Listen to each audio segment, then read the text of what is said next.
680's Richard Southern joins us now. Richard, Facebook stock took another hit today on news that the U.S. Federal Trade Commission has launched an investigation into the data scandal. Yeah, official investigation underway. You know, the company, Francis, could face, they say, trillions of dollars in fines here. Just a recap of what's happened. A whistleblower said a political consultancy firm called Cambridge Analytica was hired by the Trump campaign in 2016 and inappropriately accessed the information of 50 million Facebook users.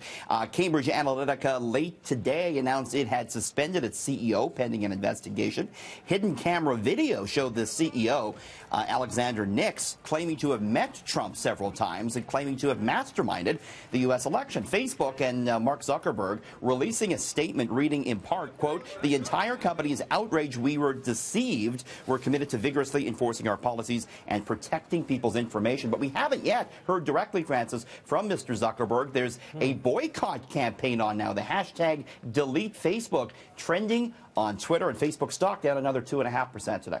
Wow.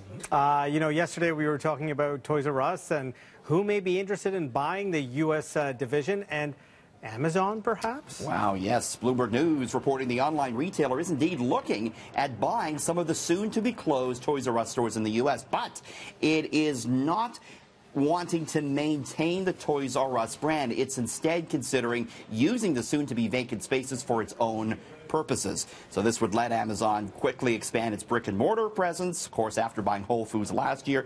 Toys R Us Canada may well live on. There have been several bids for the company. No new news on that. But, Francis, speaking of Amazon, it became today the world's second-largest company. The stock was up 2.3%. It surpassed Google as the world's second-largest company. It's trailing Apple now, close behind. It's worth $766 billion, Amazon.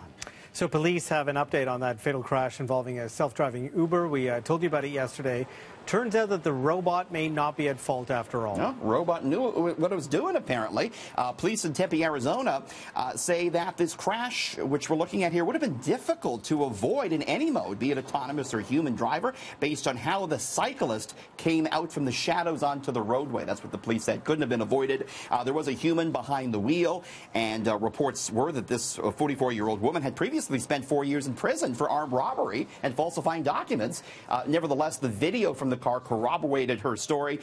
Uber has halted all tests of self-driving vehicles pending the full investigation here, Francis. You know, there's a new study out that finds public trust in Loblaws has fallen dramatically in recent months. Yeah, in wake of that bread scandal, bread price-fixing scandal, research by Dalhousie University found the trust in Loblaws is down 10% in the past 3 months. Sobeys, the only other retailer included in the survey, gained public trust. It was up 1.4%. Of course, Loblaw admitted in December that it participated in a scheme to fix the price of bread for 14 years. Loblaw insisted it was an industry-wide scandal, but Sobeys has denied any involvement. Of course, Loblaw is now sending out these $25 gift cards to make up for the scandal, though many were asked for personal ID, so that program hasn't gone. A lot of controversy. You know, some industry experts, Francis, they say maybe the gift card was just a way to bring more people into the store to boost sales. So not everyone happy with Loblaws right now. Right. Okay. So it's the first day of spring. Warm, sunny days are almost here, we hope, right? And you're not outside. Why are you not outside today? It's nice and sunny. We have some work going up on deck, so that's why I'm not. Otherwise, I would be there for sure. I thought it was the hair. You don't want to mess the. It's a bit windy. You know what? My hair doesn't move up there, so it's okay. It's so much product in that hair. But you're looking at a new high-tech device that's hitting the market that could help prevent us from getting sunburned. Yeah, absolutely. And I get a lot of sunburns. I can't tan, Francis. I just burn. That shocks me. So I might need this. It's called Q-Sun. You clip it on, and it uses advanced technology to measure the UV rays in real time to track your sun exposure. It calculates how long you can stay outside before getting a sunburn, and then sends a message to your smartphone to say, hey, you got to get inside, you're going to burn. It also calculates how much vitamin D you've been receiving, keeps track of that, and the app claims it can work out exactly how much sunscreen you need to wear. Kickstarter right now, but going to go on sale for $100. It's going to tell me right away, Richard, you got to get inside right now. You can't be out.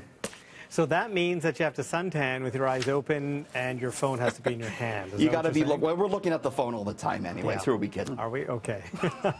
Well, we all know we love coffee. I love coffee, and new stats find that we're more in love with Java than ever before. Yeah, a whopping 64% of people asked in a major new survey said they had at least one cup in the past 24 hours, and that's up from previous years. Surprisingly, 79% say they brew their coffee at home. That's a large percentage. 48% of millennials, younger people, say they drink what they consider to be gourmet coffee. Only 9% say they've drink coffee regularly after ordering it through an app, so that's not really taking off as much as we think. The survey, though, Francis, underscores a big demand for caffeinated beverages, even as sales of pop continue to slide. So I'm the barista in our house. You have the fancy cappuccino machine, and I can steam my milk and make my latte. Yeah. Well, when I was last down there in your newsroom, Katia, your amazing director, she had her own espresso machine on her desk. It was unbelievable. I know. Very fancy. We do it right. You do indeed. Thank you, Richard.